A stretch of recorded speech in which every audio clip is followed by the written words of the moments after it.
আসসালামু আলাইকুম। আশা করি সবাই বেশ ভালো আছো। মোটামুটি একটা শীতের সকাল এবং তার উপর একটা শুক্রবার সকাল। তো যারা ঘুম থেকে উঠে অলরেডি আমাদের সাথে ক্লাসে জয়েন করেছো, তাদের ব্যাপারে আমি সবসময় একটা কথা বলি যে তাদের ব্যাপারে আমার পূর্ণ আস্থা ও বিশ্বাস আছে যে তারা জীবনে কিছু না কিছু একটা তাদের এই যে পরিশ্রম, তাদের এই যে স্যাক্রিফাইস, তার বিনিময়ে আদায় করেই নেবে। সেটা খুব গুরুত্বপূর্ণ না যে সেটা পড়ালেখাই হতে হবে, সেটা অন্য কোনো ক্ষেত্রে হতে পারে, অন্য কোনো সেক্টরেও হতে পারে। তো যারা যারা আমাদের সাথে এই ক্লাসটাতে জয়েন করেছো, তারা একটু পরিবেশ গরম করে তোলার জন্য কমেন্ট করে আমাদেরকে লিখে জানাও যে কে কোন কলেজ থেকে আমাদের সাথে জয়েন করেছো, যাতে আমরা বুঝতে পারি যে আমাদের সাথে কোন কোন কলেজের স্টুডেন্টরা এই মুহূর্তে এই ক্লাসটাতে জয়েন করেছো। তো দেখি আমি একটু তোমাদের কমেন্টগুলো।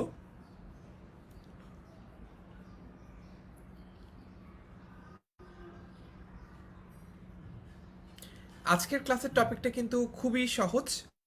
তো আহ, প্রথমে আজকের ক্লাসটা পড়াতে খুব বেশি সময় লাগবে না। অনেকে সালাম দিচ্ছ, ওয়ালাইকুম আসসালাম। তারপর হচ্ছে বলছো যে চামারি ডিগ্রি কলেজ থেকে মোহাম্মদ শান্ত জয়েন করেছে। তারপর ভেড়ামারা গভর্নমেন্ট মহিলা কলেজ থেকে তিন্নি জয়েন করেছে।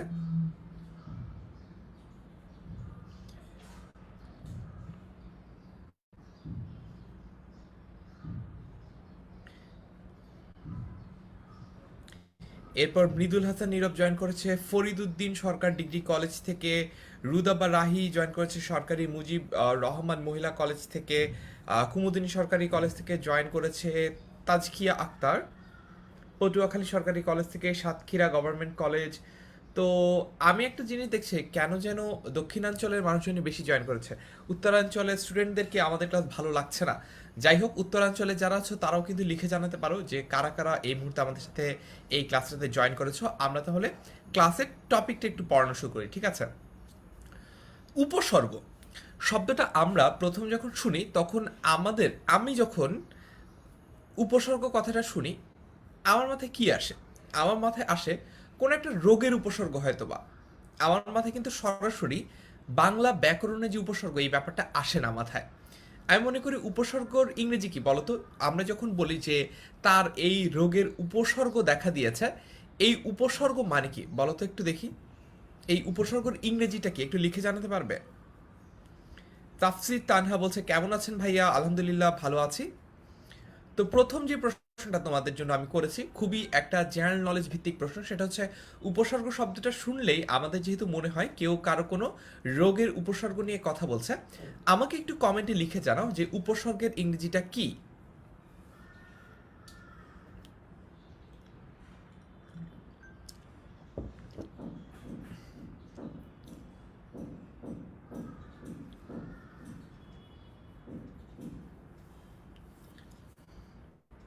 আচ্ছা, অনেকেই অলরেডি আমাদের সাথে জয়েন করেছে, যেমন রীতা কসবা মহিলা বিশ্ববিদ্যালয় কলেজ থেকে জয়েন করেছে, border guard public school and college থেকে এমডি মুস্তাফিজুর রহমান। তারপর হচ্ছে ফরিদপুর থেকে হাদি সাফায়াত। ব্লুবার্ড স্কুল থেকে তারেক জয়েন করেছে, নাইম সালাম দিচ্ছে, ওয়ালাইকুম আসসালাম। সোহানু সরকার জয়েন করেছে রাজুক উত্তর মডেল কলেজ থেকে, সিলেট গভর্নমেন্ট কলেজ থেকে এমডি রাশেদ মাহমুদ। ওকে, রাজশাহী গভর্নমেন্ট কলেজ থেকে নূরনবী জয়। হ্যাঁ, অনেকেই অলরেডি সঠিক উত্তরটা দিচ্ছ, সেটা হচ্ছে সিমটম। উপসর্গ কথাটার সাথে যেই শব্দটা জড়িত সেই শব্দটা হচ্ছে সিমটম। আমরা অনেক সময় বলি যে রোগের সিমটম কি কি, ঠিক আছে? যেমন করোনার সিমটম আসলে কি কি? করোনার সিমটম হচ্ছে মনে করো স্বাদ না পাওয়া, গন্ধ না পাওয়া, ঠিক আছে, শ্বাসকষ্ট। এইগুলো হচ্ছে রোগের সিমটম বা উপসর্গ। কিংবা ঠান্ডা লাগা, জ্বর হওয়া, ঠিক আছে, এইগুলো হচ্ছে রোগের সিমটম। সিমটম মানে কি? সিমটম বা উপসর্গ মানে কি? যেই অংশটা আমরা একটু আগে আগেই দেখতে পারি। তার মানে দেখো, আমাদের যখন জ্বর হয়, মনে করো আমার একটা রোগ, এই রোগটা হচ্ছে জ্বর হওয়া, ঠিক আছে? জ্বরের উপসর্গটা কিরকম? জ্বরের উপসর্গ কিন্তু জ্বর ইটসেলফ না। জ্বরের উপসর্গ হচ্ছে তোমার মনে করো সকাল থেকে একটু বেশি ঠান্ডা লাগছে, বা হচ্ছে তোমার মাথা ব্যথা করছে, মাথা অনেক ভার ভার মনে হচ্ছে, ঠিক আছে, তুমি হয়তো বা তোমার নাক বন্ধ হয়ে আসছে। এইগুলো হচ্ছে জ্বরের সিমটম বা জ্বরের উপসর্গ। অর্থাৎ একটা রোগ হওয়ার আগে কিছু লক্ষণ, যে লক্ষণগুলো দেখে আমরা বুঝতে পারি যে দ্য ডিজিজ ইজ আপকামিং। একদম একই রকম হচ্ছে আমাদের বাংলা উপসর্গ। আমাদের বাংলা উপসর্গ শব্দের আগে বসে এবং আগে বসে শব্দের যেই গুণকীর্তনগুলো সেগুলো আর একটু বাড়িয়ে তোলে। যেমন উপসর্গ কি করে, উপসর্গ হচ্ছে রোগটাকে একটু স্পেসিফাই করে। দেখো আমি তোমাদেরকে বোঝাই, যখন আমরা কোনো ডাক্তারের কাছে যাই কোনো সমস্যা নিয়ে, যে তখন কিন্তু ডাক্তার জিজ্ঞেস করেন যে আপনার সিমটমগুলো কি কি বা কি কি সমস্যা হচ্ছে, সেটা দেখে কিন্তু ডাক্তার স্পেসিফাই করতে পারেন যে আসলে এই পেশেন্টের রোগটা কি। উপসর্গ একই রকম, উপসর্গ হচ্ছে এই রকম কিছু সিমটম যেগুলো দেখে আমরা বুঝতে পারি যে এই যে শব্দটা, যে শব্দটার আগে উপসর্গ বসেছে সেটা দিয়ে আসলে কি বোঝানো হচ্ছে বা সেটার মানেটা কি। ক্লিয়ার সবার কাছে? উপসর্গ মানে কি এই ব্যাপারটা কি ক্লিয়ার? উপসর্গ বলতে খাঁটি বাংলায় কি বোঝানো হয় এই ব্যাপারটা কি ক্লিয়ার তোমাদের কাছে? আচ্ছা, তারপর একটু সামনে আগাই তাহলে। বাংলা ভাষায় এমন কতগুলো অব্যয়সূচক শব্দাংশ আছে, তার মানে শব্দাংশগুলো কি হবে, শব্দাংশগুলো হবে অব্যয়সূচক। অব্যয়সূচক শব্দাংশ যখন আমরা বলি, সবসময় মনে রাখবা অব্যয়সূচক শব্দাংশ বলতেই বোঝানো হয় এমন শব্দাংশ যে শব্দগুলোর নিজস্ব কোনো অর্থ নাই, যে শব্দগুলোর নিজস্ব কোনো অর্থ নাই এবং সেই শব্দগুলোর কোনো পরিবর্তন হয় না। অব্যয় মানে কি? যা অ মানে কি? অ মানে হচ্ছে না, ব্যয় মানে হচ্ছে, ব্যয় মানে কি? ব্যয় মানে হচ্ছে পরিবর্তন হওয়া। অব্যয় বলতে বোঝানো হয় যেই শব্দগুলোর কোনো পরিবর্তন হয় না, যে শব্দগুলো একদম অবিকল অবিকৃতভাবে একদম উৎস থেকে ডেস্টিনেশন পর্যন্ত, একদম শুরু থেকে শেষ পর্যন্ত একই রকম ভাবে যে শব্দাংশগুলো ব্যবহৃত হয় সেগুলোকেই আমরা মূলত বলি অব্যয়। তো এই যে অব্যয়গুলো রয়েছে, এই অব্যয়গুলা যদি স্বাধীনভাবে পদ হিসেবে ব্যবহৃত হতে না পারে তখন আমরা সেগুলোকে উপসর্গ বলি। এখন তোমরা বলতে পারো যে আচ্ছা ভাইয়া, তাহলে এই যে অব্যয়সূচক শব্দাংশ এগুলোর কিন্তু আলাদা কোনো অর্থ নাই, ঠিক আছে, এগুলোর আলাদা কোনো অর্থ নাই, কিন্তু এগুলোর কি নিজস্ব কোনো অর্থ আদৌ আছে? বা অব্যয়ের প্রশ্নটা যদি এরকম হয় যে অব্যয়ের কি ভাইয়া নিজস্ব অর্থ আছে, অব্যয়ের কিন্তু নিজস্ব কিছু কিছু ক্ষেত্রে অর্থ আছে। যেমন আমরা যদি বলি কিন্তু, একটা অব্যয়, কিন্তুর কোনো পরিবর্তন হয় না, কিন্তুর কিন্তু অর্থ আছে। বা আমরা যদি বলি বরং, এবং, এগুলো কিন্তু সংযোজক অব্যয়, এগুলোর কিন্তু একটা করে মিনিং আছে, অর্থ আছে। কিন্তু যে অব্যয়সূচক শব্দাংশগুলো স্বাধীন পদ হিসেবে বাক্যে ব্যবহৃত হতে পারে না তাদের নিজস্ব কোনো অর্থ নাই, ঠিক আছে? আচ্ছা, তারপরে দেখি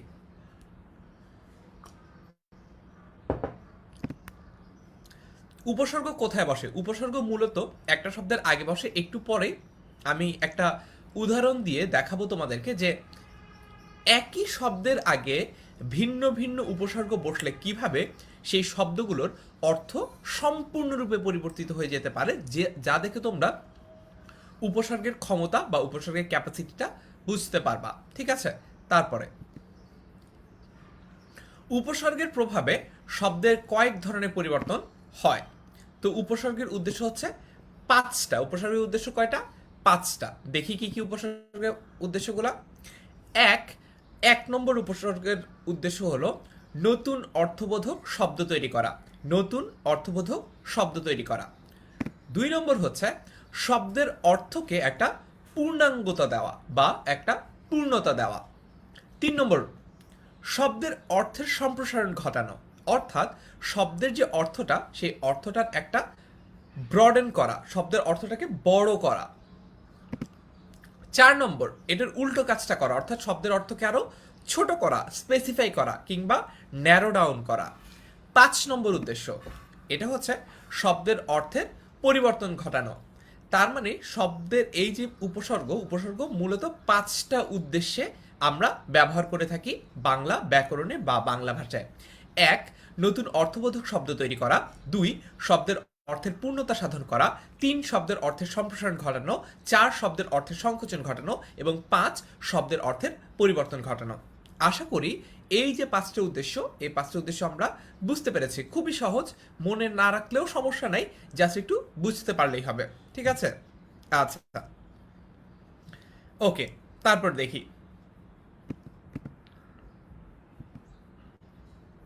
যেমন এইখানে তোমাদের জন্য একটা উদাহরণ আছে, সেটা হচ্ছে কাজ। এটা তো একটা শব্দ, তাই না? এখন কাজের আগে যদি একটা অব্যয় যোগ হয় অ, অ দিয়ে কি বোঝায়? অ দিয়ে বোঝায় হচ্ছে খারাপ কাজ, মানে অকাজ। এটার মানে হচ্ছে নিন্দনীয় কাজ বা খারাপ কাজ। তো এইখানে দেখো, এইখানে কিন্তু একটা সংকোচন হয়েছে। সংকোচনটা কিরকম আমি একটু বোঝাই, হ্যাঁ। অনেকেই বলতে পারো যে ভাইয়া সংকোচনটা কি, তো বুঝি নাই। এইখানে আগে ছিল কাজ এতটুকু, সামনে যদি অযুক্ত হয় এটা তো আরো বড় হলো, তাহলে এইখানে সংকোচনটা কোথায়, ন্যারো ডাউন কোথায় হয়েছে, ছোট কোথায় হয়েছে? আমি তোমাদেরকে বোঝাই, দেখো। যদি আমি সাধারণভাবে শুধুমাত্র কাজ বলি, ঠিক আছে, আজকে দবির বা কবির একটা কাজ করেছে, আমি যদি এইটা বলি দবির বা কবির একটা কাজ করেছে, এটা কিন্তু অনেক বৃহত্তর একটা অর্থ বোঝায়। কেন বৃহত্তর অর্থ বোঝায়? কারণ সেটা ভালো কাজও হতে পারে, সেটা খারাপ কাজও হতে পারে। যদি আমি স্পেসিফাই করে এটা ভালো কাজ নাকি খারাপ কাজ সেটা না বলি, তাহলে কিন্তু এটা যে কোনো একটা হতে পারে, অর্থাৎ এটা ভালো কাজও হতে পারে, খারাপ কাজও হতে পারে, আবার দুইটার মিলমিশে একটা মাঝামাঝি ধরনের কাজও হতে পারে। তার মানে অর্থটা কিন্তু বেশ বড়। কাজ বলতে কিন্তু আমি অনেক বড় একটা পরিসর নিয়েছি, বুঝছো? অনেকটা হচ্ছে ম্যাথমেটিক্যাল সেটের ভাষায় এটাকে বলা হয় ইউনিভার্সাল সেটটা বোঝাচ্ছি, ঠিক আছে, বড় পরিসরটা বোঝাচ্ছি কাজের।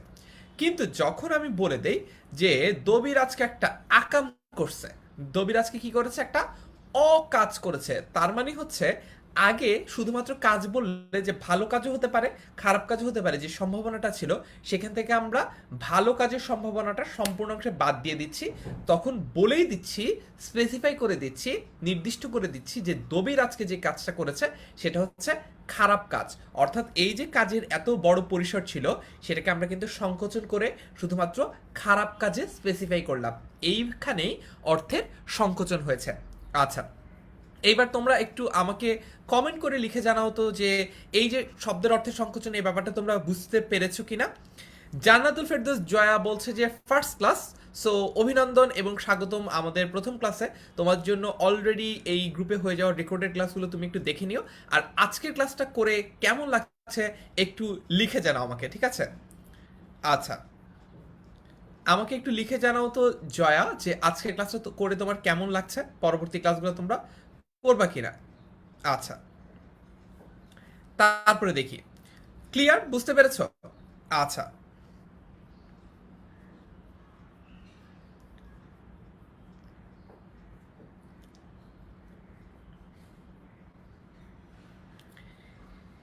আচ্ছা। এমডি জাহিদ হাসান বলছে ভাই একটা প্রশ্ন বলা ছিল, এইগুলো এক্সামে কিভাবে আসে বলেন প্লিজ, আমি জানি না। আচ্ছা, ঠিক আছে। তো তোমাদেরকে এইটা একটু গুরুত্বপূর্ণ বলে দেই যে পরীক্ষায় কিভাবে প্রশ্নগুলো আসে। পরীক্ষায় দেখো বিভিন্নভাবে প্রশ্নটা আসতে পারে। তো প্রথমে এসএসসি লেভেলে যেটা হয়, এসএসসি লেভেলে হয় কি অবজেক্টিভ আসে। তো অবজেক্টিভটা তো তোমরা অলরেডি দিয়ে এসেছো, পার করে এসেছো, তারপরে একবার বলি, সেটা হচ্ছে যে হয় এরকম দেয়, এরকম প্রশ্ন করে উপসর্গ থেকে অবজেক্টিভ, যে নিচের এই যে উপসর্গটা আছে আ কিংবা সু কিংবা বি কিংবা নি, এই যে উপসর্গটা আছে এটা কোন উপসর্গ, এটা কি বাংলা, এটা কি বিদেশি, নাকি এটা হচ্ছে তৎসম সংস্কৃত, এই ধরনের প্রশ্ন করে। অথবা আরেক ধরনের প্রশ্ন করা হচ্ছে নিচের কোনটি সংস্কৃত উপসর্গ, নিচের কোনটি বাংলা উপসর্গ, এভাবে প্রশ্ন করে। এখন এই গেল হচ্ছে অবজেক্টিভের মামলা। এখন এইচএসসি লেভেলে কিভাবে আসে সাবজেক্টিভ। সাবজেক্টিভের প্রশ্নগুলো বিভিন্ন রকম হতে পারে। উপসর্গ আমরা পুরোটুকু পড়ার পরে উপসর্গের একটা যে কোনো একটা পার্ট থেকে একটা প্রশ্ন দিতে পারে। যেমন এরকম হতে পারে, প্রশ্ন দিতে পারে যে উপসর্গের উদ্দেশ্যগুলো কি কি, ঠিক আছে। আবার প্রশ্ন করতে পারে যে বাংলা উপসর্গ দিয়ে 5টা শব্দ গঠন করে দেখাও, ঠিক আছে। কিংবা এমনও হতে পারে যে প্রশ্ন দিতে পারে যে 5টা বিদেশি উপসর্গ লেখো, ঠিক আছে। এই ধরনের প্রশ্ন হতে পারে। তো আমাদের এই প্রশ্নগুলো পারার জন্য যেটা করা উচিত সেটা হচ্ছে যে আমাদের এই প্রশ্নগুলো পারার জন্য যেটা করা উচিত সেটা হচ্ছে যে পুরো ব্যাপারটার বেসিকটা ক্লিয়ার করা। যদি আমরা বেসিকটা ক্লিয়ার করি এবং নিয়মিত চর্চা করি, তাহলে এইখান থেকে বাংলা দ্বিতীয় পত্রে যে সাবজেক্টিভ প্রশ্নটা আসবে, অর্থাৎ যেটা লিখতে হবে রচনামূলক, সেই প্রশ্নটার উত্তর আমি করতে পারবো, ঠিক আছে। আচ্ছা, ব্লাফি রেনল্ডস বলছে এইচএসসি তে বাংলা অবজেক্টিভ নাই সেকেন্ড পেপারে, জেনে অনেক বড় উপকার হলো। আচ্ছা, এমডি সুমন মিয়া বলছে ভালো লাগছে, আল্লাহ যেন আপনাকে নেক হায়াত দান করে, আমিন। আচ্ছা, আচ্ছা, সাইমা বলছে এমসিকিউ তো নাই ভাইয়া বাংলা সেকেন্ড পেপার। আমি তো বলি নাই তোমাদের বাংলা সেকেন্ড পেপারে এমসিকিউ আছে। আমি বলছি এসএসসি লেভেলে যখন এমসিকিউ ছিল, যেটা তোমরা পার করে এসেছো, সেইখানে এমসিকিউ গুলো কিভাবে আসতো, অনেকে হয়তো বা পার করে আসছো কিন্তু জানো না যে কিভাবে আসতো, ঠিক আছে? জাস্ট যেটা পরীক্ষা আসছে সেটাই দেখছো। আবার হচ্ছে এরপরে এটা বললাম যে সাবজেক্টিভে কিভাবে এখান থেকে প্রশ্নগুলো আসতে পারে, ঠিক আছে? আর অবজেক্টিভের ব্যাপারটা তারপরে গুরুত্বপূর্ণ, কারণ হচ্ছে তোমরা এইচএসসির পরেও তোমরা অ্যাডমিশন টেস্ট দিবা, এই জন্য আলাদা করে অবজেক্টিভের ব্যাপারটা মেনশন করা, ঠিক আছে? আচ্ছা আচ্ছা, তাজকিয়া আক্তার বলছে ভাইয়া বাংলা দ্বিতীয়র জন্য অন্য কোনো বই কিনবো, আমি কয়েকদিন আগে শুরু করেছি। আমি যেটা করেছিলাম সেটা হচ্ছে যে তোমাদের ক্লাস 9-10 যে বাংলা ব্যাকরণ বইটা আছে সেটাই আমি এইচএসসির জন্য পড়েছিলাম। তবে তার পাশাপাশি আমি হচ্ছে টেস্ট পেপার কিনেছিলাম, বিগত বছরের যে টেস্ট পেপার, কারণ হচ্ছে আমি যখন এইচএসসি পড়ছি তখনও তো আমার বছরের জন্য বা আমার পরীক্ষার উপযোগী যে টেস্ট পেপার সেটা তো তখনও বের হয় নাই, বের হয়েছে তো সেটা আমার টেস্ট পরীক্ষার পরে, তখন আসলে তেমন একটা সময় ছিল না। আমি যেটা করেছিলাম আগের বছরের টেস্ট পেপার কিনেছিলাম, সেখান থেকে বিগত বছরে এইচএসসিতে কি কি প্রশ্ন এসেছে সেই প্রশ্নগুলো সলভ করেছিলাম। সেই প্রশ্নগুলো সলভ করলেই তোমরা পরবর্তী তোমরা যে এইচএসসি পরীক্ষাটা দিবা সেখানে মোরললেস 80%-এর মতো এমনি কমন পাবা, ঠিক আছে? এইটা নিয়ে চিন্তা করার কিছুই নেই। আচ্ছা, তারপরে দেখি আরমান পারভেজ আমার ক্লাস করে বলছে যে বাংলা ব্যাকরণের প্রফেসর হব, কিসের মেডিকেল বইয়ের। বাহ, জেনে খুবই ভালো লাগলো। সাব্বির বিন তালেব তুষার বলছে সাবজেক্টিভই ভালো ভাইয়া, বানায় লিখলে 1 মার্ক হইলেও পাওয়া যায়, এমসিকিউতে তো সেই চান্স নাই। আচ্ছা ঠিক আছে, তারপরে দেখি। তারপরে দেখো এইখানে পূর্ণ শব্দটার আগে পরি এই শব্দটা যুক্ত করে এটাকে সম্প্রসারণ করা হয় বা এটাকে আরো বেশি বোঝানো হয়। যেমন তোমাদেরকে আমি বলি যে এই বোতলটা দেখতে পাচ্ছ, এই বোতলের মধ্যে পানি কতটুকু দেখতে পাচ্ছ? দেখো এইটাকে, এই বোতলটার পানি আমি বলতে পারি যে বোতলটা পানিতে পূর্ণ আছে, এটা আমি বলতে পারি। কিন্তু যদি ব্যাপারটা এমন হয় যে এইটা একদম এই লেভেল পর্যন্ত পানি যদি আমি পুরাই, মানে হচ্ছে দেখো, মানে মনে করো যদি এটার পানি লেভেলটা এই পর্যন্ত হয়, পানি লেভেলটা যদি এই পর্যন্ত হতো, একদম যতটুকু জায়গা আছে ততটুকু জায়গা নিয়ে যদি পানিটা থাকতো, তখন আমি এটাকে বলতে পারতাম পরিপূর্ণ বা কানায় কানায় ভর্তি। তো পূর্ণ বলতে বোঝানো হয় ভরা, আর পরিপূর্ণ বলতে বোঝানো হয় আর একটুখানি সামান্য জায়গাও নাই। এই জন্যই এটা হচ্ছে সম্প্রসারিত অর্থ, অর্থাৎ আরো বেশি বোঝাচ্ছে, আরো বেশি বোঝাচ্ছে, ঠিক আছে? আচ্ছা, তারপরে দেখি। এখন আমরা এক্সাম্পল দেখি যে আমি একটু আগে একটা কথা বলেছি যে আমি একটা উপসর্গ দিয়ে দেখাবো যে সেই উপসর্গটা, সেই আমি একটা শব্দ দিয়ে দেখাবো যে তার আগে ভিন্ন ভিন্ন উপসর্গ বসলে কিভাবে তার অর্থ ভিন্ন ভিন্ন হতে পারে, ঠিক আছে? আচ্ছা, আমরা এখন দেখব হচ্ছে হার এই শব্দটার আগে বিভিন্ন উপসর্গ যখন বসে তখন তার অর্থ কি হয়ে যায়। যেমন আ যুক্ত করে আহার হচ্ছে, বলো তো আহার শব্দটার মানে কি? কমেন্টে লিখে জানাও তো।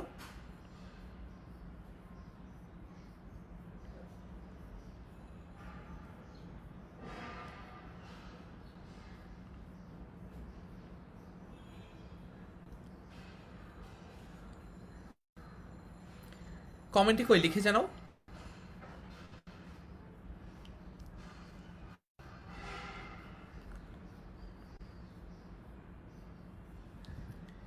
হ্যাঁ, আ শব্দটার মানে অনেকে লিখছো খাবার। ওকে, খাবার গ্রহণ, ঠিক আছে, এক্স্যাক্টলি। এখন তার মানে হার শব্দটার আগে আ যুক্ত হলে বোঝানো হয় খাবার, নাউন বোঝায়, অথবা খাবার খাওয়া ভার্ব বোঝায়, দুটাই হতে পারে। এখন দেখো তো এই একই শব্দ হারের আগে প্রযুক্ত হলে কি হয়? প্রহার মানে হচ্ছে মারা। প্রহার মানে কি? প্রহার মানে হচ্ছে মারা, ঠিক আছে? তারপরে দেখো বিহার, হারের আগে বিযুক্ত হলে কি হয়? বিহার বা ভ্রমণ, ঘোরা, বুঝছো? তারপরে হারের আগে পরিযোগ করলে কি হয়? পরিহার মানে ত্যাগ করা, স্কিপ করা, লিভ করা, স্যাক্রিফাইস করা ইত্যাদি। একই হারের আগে যদি উপযুক্ত হয়, একই হারের আগে যদি উপযুক্ত হয় তখন আমরা দেখতে পারি সেটা উপহার হয়ে যাচ্ছে, তার মানে পুরস্কার, গিফট, প্রেজেন্ট ইত্যাদি হয়ে যাচ্ছে। এবং সবশেষে এই হারের আগে যদি সম যুক্ত হয় সেটা আবার সং হিসেবে পরিগণিত হয়, কনসিডার্ড হয় বা পরিবর্তিত হয়। সেই সংহার বলতে কি বোঝানো হয়? বিনাশ বা ধ্বংস, নাই হয়ে যাওয়া, বিলুপ্ত হয়ে যাওয়া। ঠিক আছে? এত বুদ্ধিমান হচ্ছে এমডি ফাতিহুল ইসলাম তাইফের, বলছে প্রো মানে না আপডেট ম্যাক্স প্রো, এখন তো দেখি মারা। হ্যাঁ, প্রো মানে মারা। ঠিক আছে, আচ্ছা, ওইটা তো প্রো, এটা তো প্র। তো ব্যাপারগুলো তোমরা এইটুক বুঝছো যে একটা শব্দের আগেই যখন ভিন্ন ভিন্ন উপসর্গ বসে তখন সেই শব্দটার অর্থ একদম পরিবর্তিত হয়ে যেতে পারে। ক্লিয়ার? এতটুকু ক্লিয়ার হলে আমরা সামনে আগাবো। এতটুকু ক্লিয়ার কিনা আমাকে একটু লিখে জানাও, কমেন্টে লিখে জানাও যে এইটুকু যা পড়ালাম এটা কি আমাদের সবার কাছে ক্লিয়ার কিনা।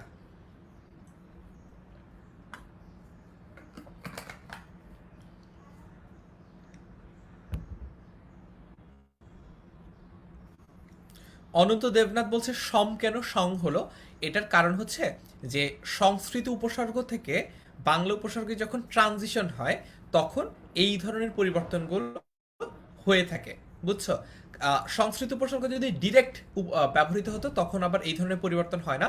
কিন্তু যদি দেখা যায় যে আগে সংস্কৃত ভাষায় ছিল, পরবর্তীতে কিছুটা পরিবর্তিত হয়ে বাংলা ভাষায় ব্যবহৃত হচ্ছে, যেটাকে আমরা শব্দের ক্ষেত্রে তদ্ভব বলি, তো এই ধরনের পরিবর্তনের ক্ষেত্রে তখন আমরা এটাকে এই সংহার, সম থেকে সং, এই ধরনের পরিবর্তন দেখতে পারি। সবাই বলছে ক্লিয়ার? আচ্ছা, জেরিন নাফি বলছে ভাই আমার কমেন্টটা পড়েন। এই যে পড়লাম তো।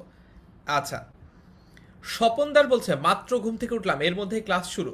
সবাই একটু স্বপন দাসকে কমেন্টে লিখে জানাও যে আজকের ক্লাসটা কেমন লাগছে তোমাদেরকে, অন্যান্য ক্লাসে কি ভালো লাগছে নাকি খারাপ লাগছে, স্বপন দাস কতটুকু কি মিস করেছে, তোমরা একটু কমেন্টে স্বপন দাসকে লিখে জানাও। তারপরে দেখি এরপরে একটা গুরুত্বপূর্ণ প্রশ্ন, এইটা হচ্ছে জাহিদ মনে হয় একটু আগে প্রশ্ন করেছিল যে একটা প্রশ্ন করেছিল যে আসলে কি ধরনের প্রশ্ন এইচএসসি তে আসে। এইচএসসি তে এই ধরনের প্রশ্ন আসে যে উপসর্গের নিজস্ব কোনো অর্থবাচকতা নাই বলতে কি বোঝানো হয়। উপসর্গের নিজস্ব কোনো অর্থবাচকতা নাই বলতে কি বোঝানো হয়। তো তখন কিন্তু তোমাকে লিখতে হবে যে উপসর্গের নিজস্ব কোনো অর্থবাচকতা নাই বলতে বোঝানো হয় উপসর্গ যেহেতু অব্যয়সূচক শব্দাংশ যার নিজস্ব কোনো অর্থ নাই, যার কি নাই, যার নিজস্ব কোনো অর্থ নাই, অর্থাৎ সেটা যদি শব্দ থেকে আলাদা হয়ে বাক্যে ব্যবহৃত হয় তাহলে সেটা আলাদা কোনো অর্থ প্রকাশ করতে পারবে না, আলাদা কোনো অর্থ সেটা প্রকাশ করতে পারবে না। এই কারণে আমরা বলি যে উপসর্গের নিজস্ব কোনো অর্থবাচকতা নাই। ঠিক আছে, এই ধরনের প্রশ্ন কিন্তু এইচএসসি তে আসতে পারে। ঠিক আছে, আচ্ছা,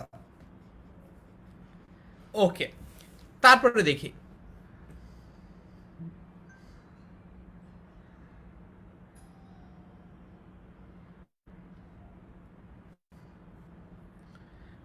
স্বপনদার বলছে ভাইয়া আগুনের মধ্যে ঘি ঢালতে বলছেন। হ্যাঁ ঠিক আছে। তাজকি আক্তার বলছে এগুলো সবই পারি মনে হচ্ছে, এসএসসি তে পড়ছে। হ্যাঁ, উপসর্গ তো সহজ টপিক। উপসর্গ তোমরা শুধু এসএসসি তে কেন, তুমি যদি চাকরির জন্য পরীক্ষা দিতে যাও, অর্থাৎ বিসিএস বা ব্যাংক জবসের পরীক্ষা দিতে যদি যাও, তখনও দেখবা তোমাদের উপসর্গের প্রশ্ন এসেছে ক্লাস 9-10-এর মুনির চৌধুরীর সম্পাদিত যে বাংলা ব্যাকরণ বইটা আছে সেটা থেকে। কারণ এই বইটা কিন্তু খুবই স্ট্যান্ডার্ড। আমরা অনেক সময় মনে করি বোর্ড থেকে দেওয়া হয়েছে, এটা মনে হয় স্ট্যান্ডার্ড নাই, বা এটা মনে হয় সহজ, বা এইটা পড়লেই মনে হয় পারা যাবে না সবকিছু। ব্যাপারটা মোটেই এরকম নয়, বইটা কিন্তু খুবই স্ট্যান্ডার্ড এবং পিএসসি কর্তৃক, অর্থাৎ হচ্ছে পাবলিক সার্ভিস যে কমিশন বা বিসিএস এর প্রশ্ন যারা করেন তারাও কিন্তু এই বইটা ফলো করেন। তার মানে এই বইটা কিন্তু স্ট্যান্ডার্ড, একদম টপ নোচ। ঠিক আছে, আচ্ছা, তারপর দেখি। তো এই ধরনের প্রশ্ন কিন্তু তোমাদের পরীক্ষায় আসতে পারে যে উপসর্গের নিজস্ব কোনো অর্থবাচকতা নাই বলতে কি বোঝো। ঠিক আছে, এই প্রশ্নটা আসলে আশা করি তোমরা উত্তর দিতে পারবা।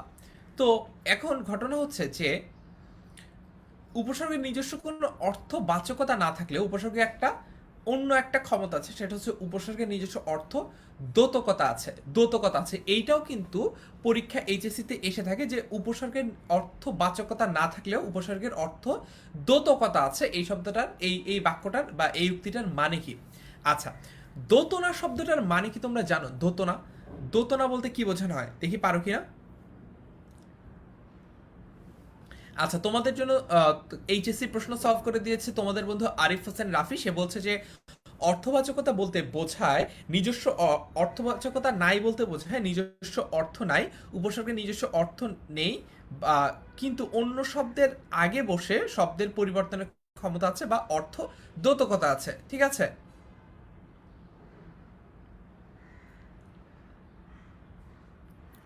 আচ্ছা, মোহাম্মদ সারাফি বলছে ফারহান বস, এই কি আবার ভাই? আচ্ছা যাই হোক, তো যেটা বলছিলাম যে অর্থ দ্যোতকতা, বলো তো দ্যোতকতা মানে কি? স্বপনদার বলছে দ্যোতকতা মানে কি দুইবার। এমডি জাহিদ হাসান বলছে দুই দিকে মনে হয়। ইতি চাকি বলছে দুইবার। আমি তোমাদেরকে বোঝাই, সেটা হচ্ছে যে আমি তোমাদেরকে বোঝাই দোতনা শব্দটা বলতে হচ্ছে একটা ওয়েভ বুঝায়, ওয়েভ, ঢেউ, ঢেউ বুঝায়।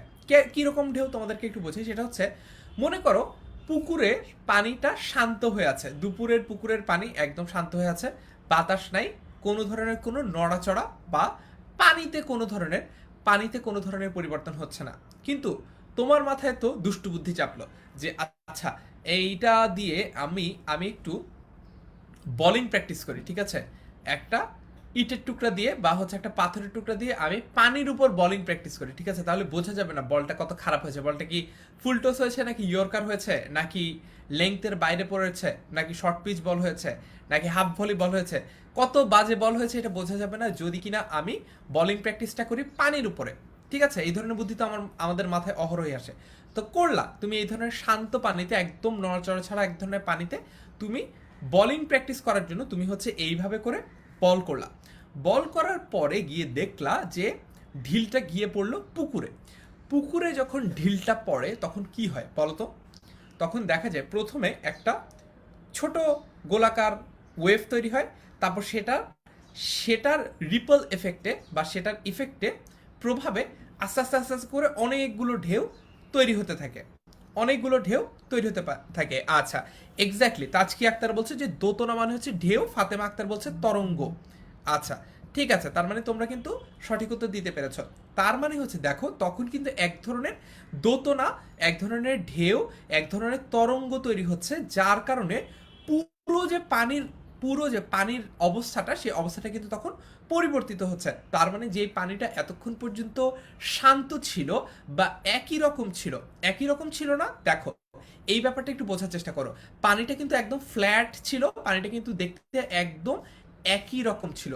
সেই পানিটারই দেখো, সেই পানিটারই কিন্তু ডিফারেন্ট ডিফারেন্ট ফরম্যাট হয়ে যাচ্ছে। তার মানে একদম পুকুরের শেষ প্রান্তে হয়তো বা পানিটা শান্ত, পুকুরের একদম মধ্যে যেখানে তোমার ঢিলটা পড়েছে সেখানে হয়তো খুবই অশান্ত, তারপর পুকুরের একদম প্রান্ত থেকে পুকুরের একদম কেন্দ্রের যে মাঝামাঝি অংশ সেখানে হয়তো বা একটু লাফালাফি করছে পানি, বিভিন্ন রকমের সমস্যা, বিভিন্ন রকমের আকার আকৃতি প্রকৃতি দেখা যাচ্ছে পানির মধ্যে। কেন? কারণ হচ্ছে পানির মধ্যে এক ধরনের দোতনা তৈরি হয়েছে, তার মানে একটা নতুনত্ব এসেছে, এক ধরনের পরিবর্তন এসেছে। এই জিনিসটাই কিন্তু আমরা উপসর্গের ক্ষেত্রেও দেখি, যে উপসর্গতেও আমরা দেখি যে উপসর্গের অর্থের দোতনা রয়েছে, বা উপসর্গ কি করে?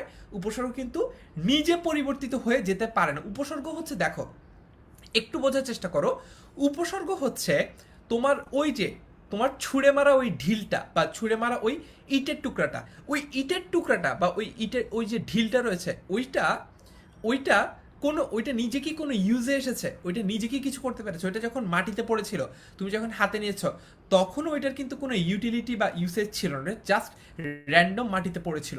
আবার যখন তুমি ছুঁড়ে মেরেছো, তখনও এটা গিয়ে নিজের কিন্তু কোনো অর্থ তৈরি করতে পারে নাই বা নিজের কিন্তু কোনো পরিবর্তন হয় নাই।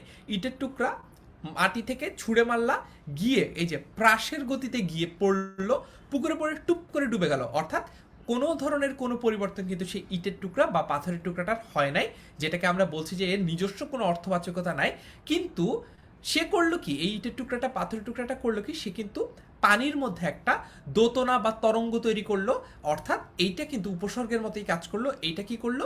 একটা নতুন ধরনের পরিবর্তনের জোয়ার নিয়ে আসলো, ঠিক আছে? আচ্ছা, ওকে, তো এখন আমাকে একটু বলো তো, তোমরা কি বুঝতে পেরেছো কিনা এই যে এতক্ষণ ধরে জীবনমুখী যে এক্সাম্পলটা দিলাম, যে তোমরা কিভাবে বুঝতে পারবা যে অর্থবাচকতা কি আর দোত দ্যোতকতা কি?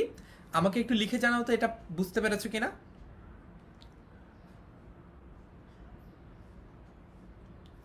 আমি কমেন্টে দেখি তোমরা কি বুঝছো।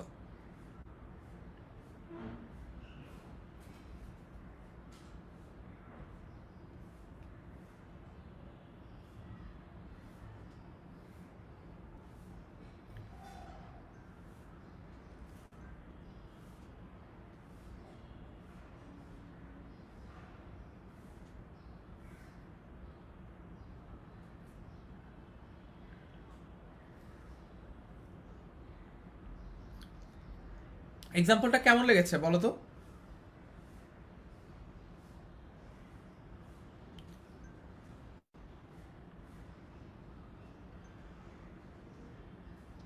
বুঝতে পারছো এক্সাম্পলটা কেমন লেগেছে বলো তো দেখি?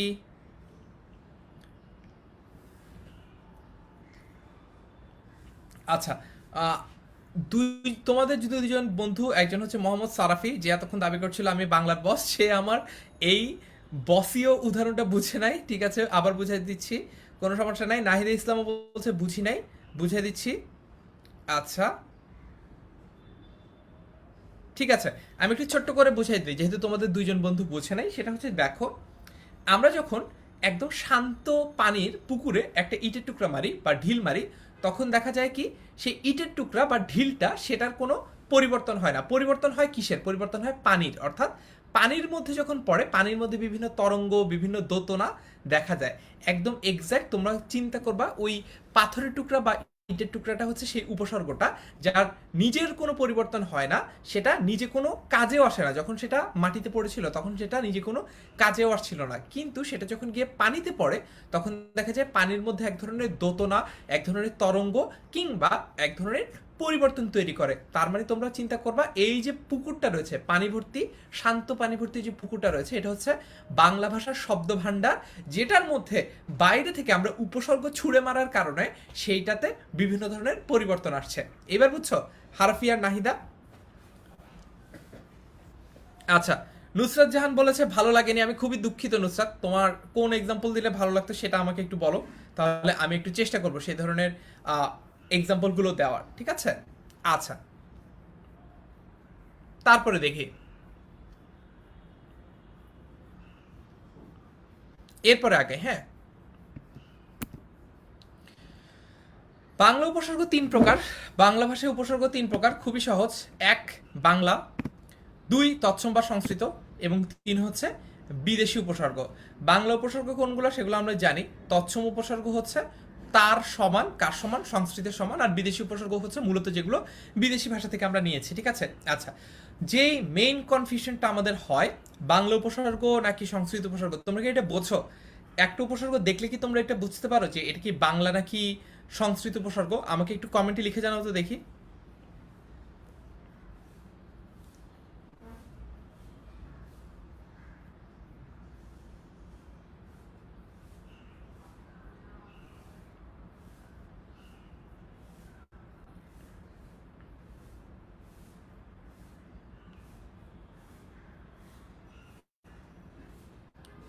তোমরা কি এটা বুঝতে পারো যে কোনটা বাংলা উপসর্গ আর কোনটা হচ্ছে সংস্কৃত উপসর্গ? কমেন্টে লিখে জানাও তো দেখি।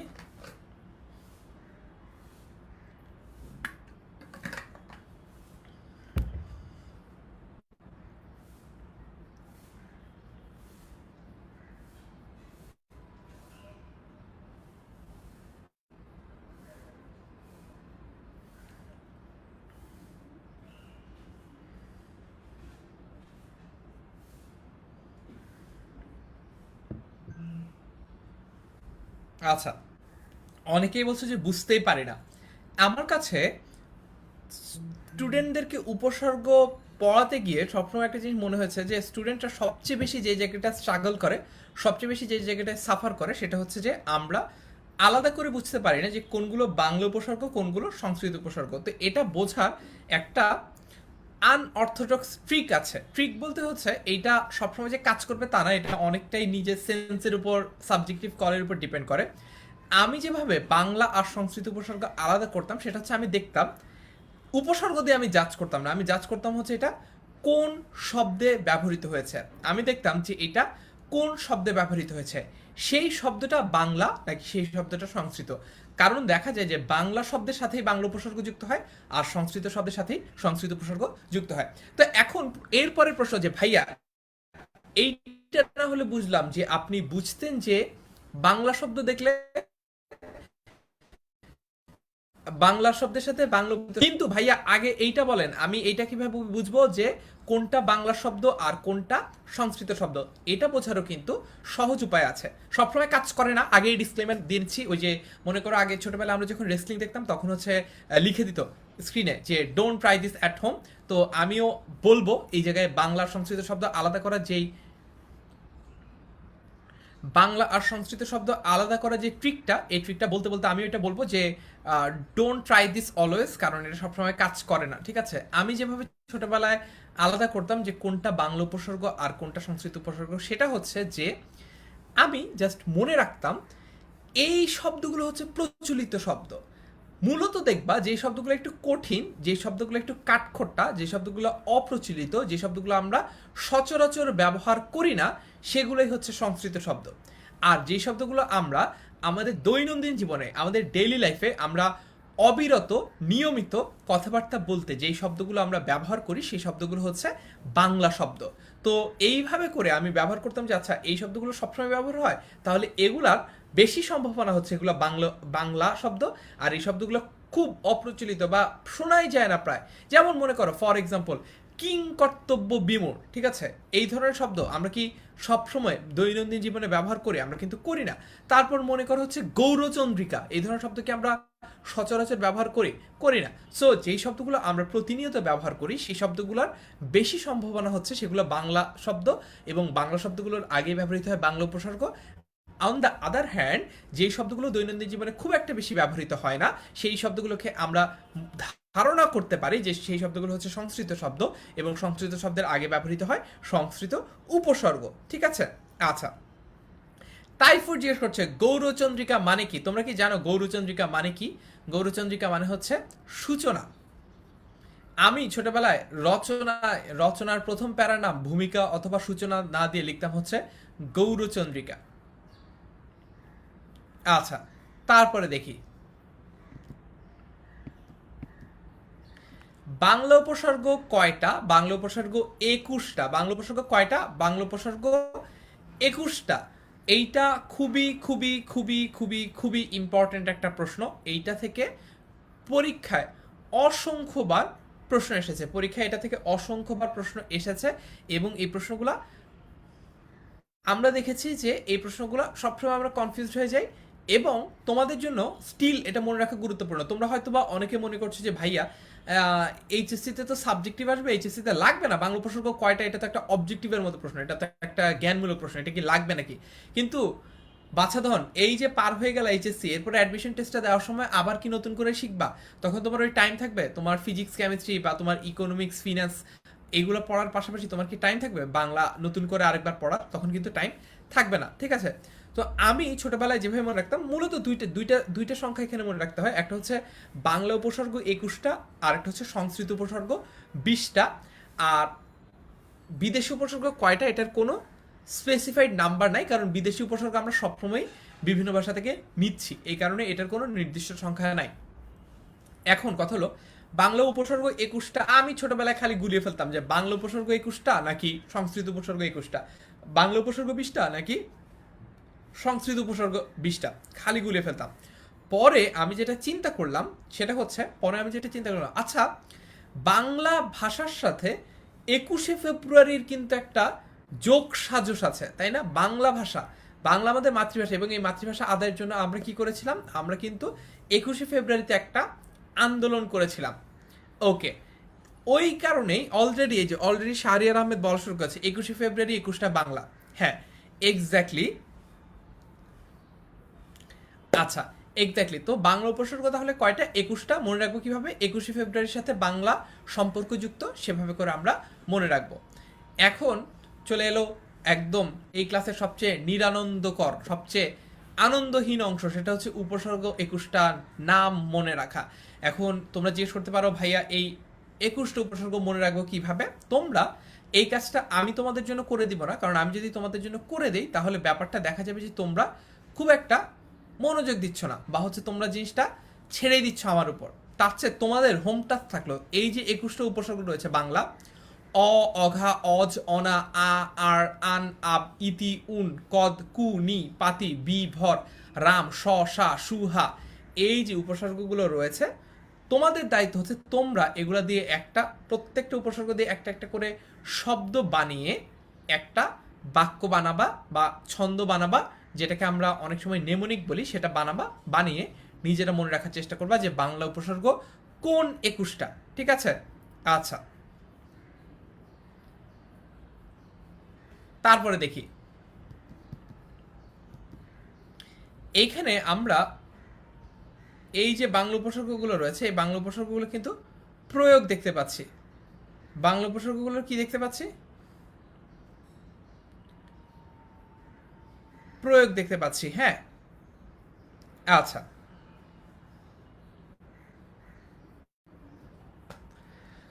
তো এখানে দেখো অনেকগুলো শব্দ আছে, শব্দগুলো অলরেডি দেওয়াই আছে। এই শব্দগুলো থেকে একটা একটা করে শব্দ নিয়ে তোমরা নিজেদের পছন্দ মতো নিজেদের ভালো লাগে এরকম একটা বাক্য গঠন করবা, যেটাতে সকল বাংলা উপসর্গ থাকবে। তো এইটা তোমাদের আলাদা করে আর পড়ালাম না, কারণ এখানে আসলে আলাদা করে তোমরা বুঝবা না এরকম কিছুই নাই, তোমরা জাস্ট এগুলো পড়লেই বুঝবা। এখানে টেবিলের মাধ্যমে তোমাদের দেওয়া আছে যে কোন কোন উপসর্গগুলো কোন কোন অর্থে ব্যবহৃত হয়। তারপর হচ্ছে সংস্কৃত উপসর্গ।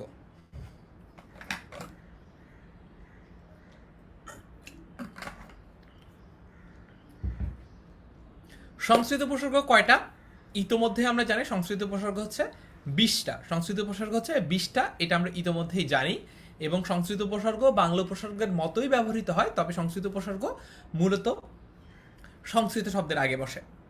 এরপরে দেখি এই যে সংস্কৃত বা তৎসম উপসর্গগুলো কি কি? প্র, পরা, অপ, সম, নি, অনু, অব, নির, দূর, বি, অধি, সু, উত, পরি, প্রতি, অতি, অভি, উপ, আ।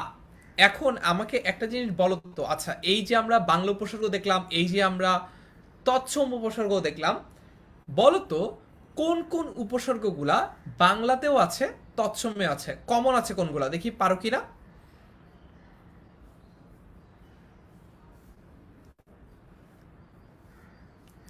তোমাদের জন্য প্রশ্ন হচ্ছে বাংলা উপসর্গেও আছে তৎসম উপসর্গেও আছে, এইরকম উপসর্গ কোনগুলা আমাকে এখন একটু জলদি লিখে জানাও দেখি।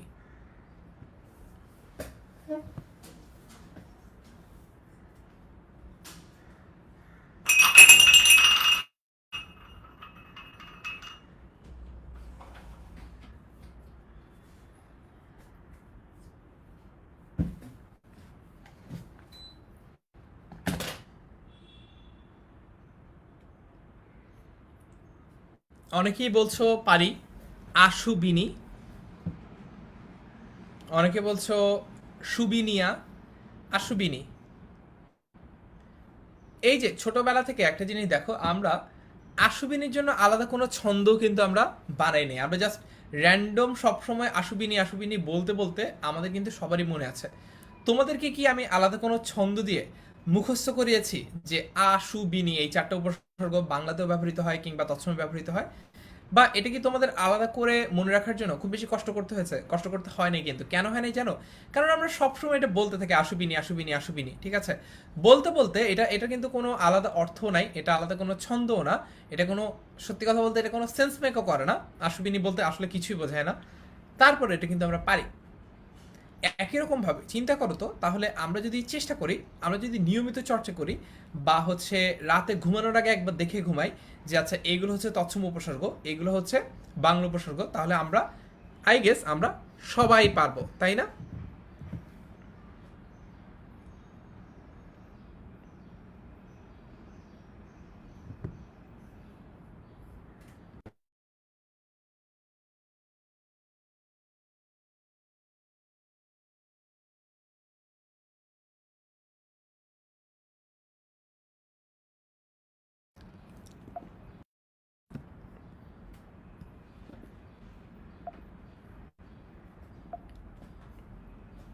আচ্ছা, তো এইখানে দেখো এই ধরনের কেস যখন আমরা দেখি যে আশুবিনী,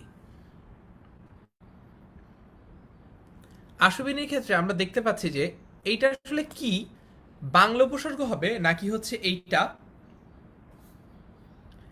সংস্কৃত উপসর্গ হবে, সেটা কিন্তু ডিপেন্ড করছে যে যেই শব্দের আগে ব্যবহৃত হচ্ছে সেটা বাংলা নাকি সংস্কৃত। সেটা যদি বাংলা হয় তাহলে সেটা বাংলা উপসর্গ, মানে এই যে এটা কিন্তু বাংলাও হতে পারে, এটা আবার সংস্কৃত হতে পারে, ডিপেন্ডিং অন এটা কোন শব্দের আগে ব্যবহৃত হয়েছে। এটা যদি বাংলা শব্দের আগে ব্যবহৃত হয় তাহলে এটা বাংলা উপসর্গ, এটা যদি তৎসম শব্দের আগে ব্যবহৃত হয় তাহলে এটা কিন্তু তৎসম উপসর্গ।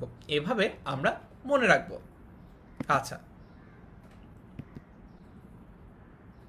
যেমন আমরা কিন্তু এখানে উদাহরণগুলো দেখে ফেলছি যে সু, এটা যখন বাংলা নজর শব্দের আগে ব্যবহৃত হচ্ছে তখন এটা হয়ে যাচ্ছে সুনজর, তখন এই সুটা হয়ে যাচ্ছে বাংলা উপসর্গ।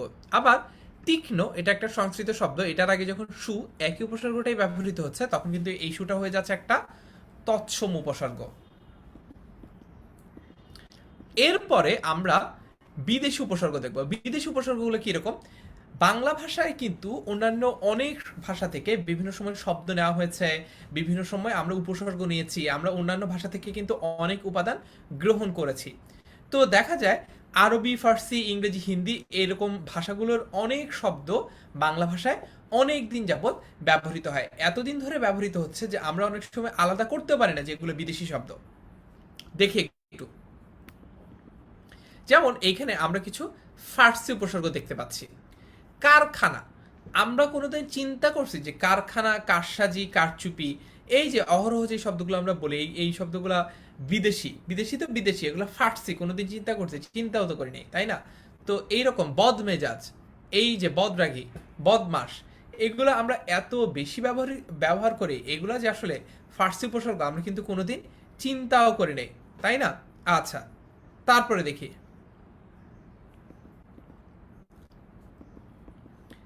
এরপরে আরবি কিছু উপসর্গ রয়েছে, এইগুলো আমরা মোটামুটি দেখলে ধারণা করতে পারি যেগুলো আরবি। যেমন হচ্ছে লা জবাব, লা মানে কি জানো? লা শব্দটার মানে হচ্ছে না, লাখেরাজ, লাওয়ারিশ, লাপাত্তা। আচ্ছা, আর গড় বলতে বোঝা হচ্ছে কোনো কিছুর অভাব বা কোনো কিছু না থাকা। ওকে, ইংরেজি উপসর্গগুলো হচ্ছে সবচেয়ে সহজ, আমরা সবাই ইংরেজি উপসর্গ পারি। যেমন ফুল হাতা, হেডমাস্টার, সাব ইন্সপেক্টর, সবগুলোই কিন্তু আমরা পারি, আমরা দেখলেই বুঝি যাচ্ছে এগুলো ইংরেজি। এছাড়াও আরো বিভিন্ন ধরনের উর্দু, হিন্দি এই ধরনের উপসর্গগুলো কিন্তু রয়েছে, ঠিক আছে? আচ্ছা, পিজন পল সূর্য বলছে যে ভাইয়া এখানে কি কি শেখার আর কি কি বোঝার বিষয় ওইটাই তো বুঝতে পারছি না, যা যা শেখার বোঝার মধ্যে কি পার্থক্য আছে? আমার কাছে তো মনে হয় না। আচ্ছা, এইখান থেকে তোমাদের জন্য যে জিনিসগুলো লাগবে সেগুলো হচ্ছে তোমরা প্রতিটা উদাহরণ থেকে অ্যাটলিস্ট 5টা করে, প্রতিটা প্রতিটা ক্যাটাগরি থেকে অ্যাটলিস্ট 5টা করে উদাহরণ তোমরা পড়ে রাখবা। কীরকম? মানে মনে করো হচ্ছে যদি পরীক্ষায় প্রশ্ন আসে যে 5টা আরবি উপসর্গ ব্যবহৃত শব্দ লিখো, তখন কিন্তু তোমাদের লিখতে হবে যে আম দরবার, খাসমহল, লাজবাব, গরমিল, গরহাজির, এরকম কিন্তু 5টা করে শব্দ তোমাদের তখন পাঠতে হবে। যদি প্রশ্ন আসে যে 5টা আরবি উপসর্গ ব্যবহার করে গঠিত শব্দ লেখো, পাঠতে হবে কিন্তু এই জায়গাটা। আবার আসতে পারে 5টা ইংরেজি উপসর্গ ব্যবহার করে গঠিত শব্দ লেখো, লিখতে পারবে না, বাংলা উপসর্গ ব্যবহার করে 5টা শব্দ লেখো, কিংবা হচ্ছে তৎসম উপসর্গ ব্যবহার করে গঠিত 5টা শব্দের উদাহরণ দাও, এরকম করে কিন্তু হতেই পারে, ঠিক আছে? এইরকম করে কিন্তু প্রশ্ন আসে। আচ্ছা, সো এই ব্যাপারটা আমরা বুঝতে পারলাম যে তাহলে কিভাবে কিভাবে কিভাবে করে এইখানে প্রশ্নগুলো আসতে পারে। আচ্ছা, তো এখন আমরা যে ব্যাপারটা বুঝতে পারলাম যে উপসর্গ এটা খুবই সহজ একটা টপিক, তাই না? আমরা একটু ক্লাসটা যদি রিক্যাপ করি, এতক্ষণ পর্যন্ত আমরা যা যা পড়লাম ক্লাসটা যদি আমরা একটু রিক্যাপ করি তাহলে আমরা দেখব উপসর্গ প্রথমত খুবই সহজ একটা টপিক। উপসর্গের মধ্যে বিভিন্ন ধরনের ক্রাইটেরিয়া আছে। 3 ধরনের উপসর্গ হতে পারে: বাংলা উপসর্গ, সংস্কৃত বা তৎসম উপসর্গ এবং বিদেশি উপসর্গ। এইভাবে আমরা কিন্তু ক্যাটাগরিগুলো জেনে নিলাম। তারপরে সাবজেক্টিভের জন্য আমাদের জানতে হবে যে প্রত্যেকটা ক্যাটাগরির আন্ডারে 5টা করে এক্সাম্পল বা প্রত্যেকটা ক্যাটাগরির আন্ডারে প্রত্যেকটা ক্যাটাগরি রিলেটেড 5টা করে উদাহরণ কিন্তু আমাদের জানতে হবে আমাদের এইচএসসি সাবজেক্টিভ পরীক্ষার জন্য। আর এরপরে যখন আমরা আবার অ্যাডমিশন টেস্ট দিব তখনকার জন্য কিন্তু আমাদের অবজেক্টিভ হিসেবেও পারতে হবে। তার মানে কিন্তু এই না যে তোমাকে আমি এখন বলেছি 5টা করে উদাহরণ শিখবা, তার মানে কিন্তু এই না যে তুমি বাকি উদাহরণগুলো পড়বা না। অ্যাট লিস্ট 5টা করে পড়বা, বুঝছো? অ্যাট লিস্ট 5টা, এর চেয়ে বেশিও কিন্তু পড়তে হবে তোমাদের অ্যাডমিশন টেস্টে ভালো করার জন্য। তারপরে তৃতীয়ত যে জিনিসটা আমরা শিখলাম সেটা হচ্ছে বাংলা উপসর্গ কয়টা? বাংলা উপসর্গ হচ্ছে 21টা। কিভাবে মনে রাখবো?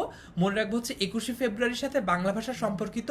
এইভাবে করে আমরা মনে রাখবো যে বাংলা উপসর্গের সংখ্যা হচ্ছে 21টা। আর আরেকটা জানতে হবে, যেটা মনে রাখতে হবে, সেটা হচ্ছে সংস্কৃত উপসর্গ কয়টা? সংস্কৃত উপসর্গ হচ্ছে 20টা। তো এই শিখে ফেললাম 3টা জিনিস। 4 নম্বর জিনিসটা হচ্ছে উপসর্গের অর্থবাচকতা আছে কি, আছে নাকি নাই? উপসর্গের অর্থবাচকতা নাই, কিন্তু অর্থ দ্যোতকতা আছে। এইটা আমরা একটা চমৎকার এক্সাম্পল দিয়ে শিখেছি। সেটা হচ্ছে যখন আমরা পুকুরে জমে থাকা পানিতে বাইরে থেকে ঢিল মারি বা পাথর মারি, তখন দেখা যায় যে সেই ঢিলটা বা সেই পাথরের টুকরাটার আকার আকৃতি প্রকৃতি কোনো কিছুরই কোনো পরিবর্তন হচ্ছে না। একদম আমাদের উপসর্গের মতো, যে উপসর্গেরও কিন্তু কোনো ধরনের কোনো পরিবর্তনই হয় না। এবং ওই উপসর্গের যেমন আলাদা কোনো মানে বা অর্থ নাই, সেই ইটের টুকরাটা বা পাথরের টুকরাটারও কিন্তু আলাদা কোনো ইউটিলিটি বা ইউসেজ নাই। তো ওইটা যখন আমি পুকুরে মারলাম, এইভাবে বলিং করলাম যখন প্রাসের গতিতে গিয়ে, যখন সেটা পড়লো পুকুরের মধ্যে, তখন দেখা যায় যে সেটা পুকুরে পড়ার পরে এক ধরনের ঢেউ তৈরি হচ্ছে, এক ধরনের ওয়েভ তৈরি হচ্ছে, যেটাকে আমরা বলতে পারি দোতনা। এক ধরনের দোতনা বা তরঙ্গ তৈরি হচ্ছে, যার কারণে সেই উপসর্গ রূপী পাথরের টুকরা বা ইটের টুকরাটার কোনো পরিবর্তন হয় নাই। পরিবর্তন হয়েছে সেই শব্দ ভাণ্ডার রূপী পুকুরের পানির, যেটাতে কিন্তু এক ধরনের তরঙ্গ, এক ধরনের ওয়েভ, এক ধরনের পরিবর্তন, নড়াচড়া কিংবা তোমাদের ভাষায় লাফালাফি দেখা দিয়েছে। তার কারণে কিন্তু আমরা বুঝতে পারলাম যে উপসর্গের নিজের কোনো অর্থের পরিবর্তন হয় না, বরঞ্চ উপসর্গের ক্ষেত্রে যেটা হয় যে সেটা একটা শব্দের আগে বসে সেই শব্দটার অর্থকে পরিবর্তন করে, কখনো সংকোচন করে, কখনো প্রসারণ করে, অর্থাৎ কখনো শব্দটাকে অনেক বেশি ব্রড করে ফেলে, আবার কখনো শব্দটাকে অনেক বেশি স্পেসিফাই করে ফেলে। এইভাবেই করেই কিন্তু উপসর্গ কাজ করে। আশা করি আজকের যে ক্লাসটা আমরা করলাম সেই ক্লাসটা তোমাদের অনেক অনেক ভালো লেগেছে। আমার ব্যক্তিগতভাবে বেশ ভালো লেগেছে তোমাদের আজকের ক্লাসটা নিতে পেরে। আমি নিজেও বেশ এনজয় করেছি, এবং একটা ব্যাপারে একটু দুঃখিত যে তোমাদের সাথে অনেকদিন পর দেখা হলো, অনেকদিন পর তোমাদের ক্লাস নিতে আসলাম। কারণ হচ্ছে আমার নিজের ব্যক্তিগত কিছু ব্যস্ততা ছিল, তারপর হচ্ছে আমাদের রেগুলার যারা কন্ট্রিবিউটররা কাজ করে দিনরাত, তারা কাজ করে মূলত আমাদের কন্টেন্টগুলো প্রিপেয়ার করার ক্ষেত্রে। তো তারাও হচ্ছে তাদের কলেজের পরীক্ষার জন্য একটু ছুটিতে ছিল। সো সব কিছু মিলিয়ে আমাদের ক্লাসে একটু ডিলে হয়েছে, বাট আমরা চেষ্টা করব সর্বোচ্চ দ্রুত গতিতে আমাদের ক্লাসগুলো এগিয়ে নিয়ে তোমাদের সিলেবাসটা কমপ্লিট করে দিতে। সো তোমাদের সবাইকে অনেক অনেক ধন্যবাদ। তোমরা আমাকে একটু কমেন্টে লিখে জানাতে পারো যে আজকের ক্লাসটা তোমাদের কেমন লেগেছে। আমি একটু দেখি যে তোমাদের আজকের ক্লাসটা কেমন লেগেছে, তারপর তোমাদের কাছ থেকে আজকের মতো বিদায় নিতে পারবো। আজকে তোমরা যে স্লাইডটা পাবা, এই স্লাইডটা শেষে তোমরা কিছু অবজেক্টিভও পাবা, যে অবজেক্টিভগুলো দেখলে তোমরা বুঝতে পারবা যে তোমাদের এইখান থেকে কোন কোন ধরনের অবজেক্টিভগুলো পারা লাগবে। যেহেতু তোমাদের এইচএসসিতে অবজেক্টিভ আসে না, তাই তোমাদেরকে আলাদা করে আমি এখানে অবজেক্টিভগুলো আজকে সলভ করাই নাই বা পড়াই নাই। এগুলো পরবর্তীতে যদি অ্যাডমিশনের জন্য তোমাদেরকে আমি আবার পড়াই, তখন তোমাদের এই অবজেক্টিভগুলো নিয়েও কিন্তু আমরা কাজ করবো। সো আমাকে একটু লিখে জানাও তো ক্লাসটা কেমন লেগেছে তোমাদের। আচ্ছা, ক্লাস মোটামুটি শেষ। আমি কিছু কমেন্ট পড়ে আজকের মতো ক্লাসটা শেষ করে দেই। দেখি।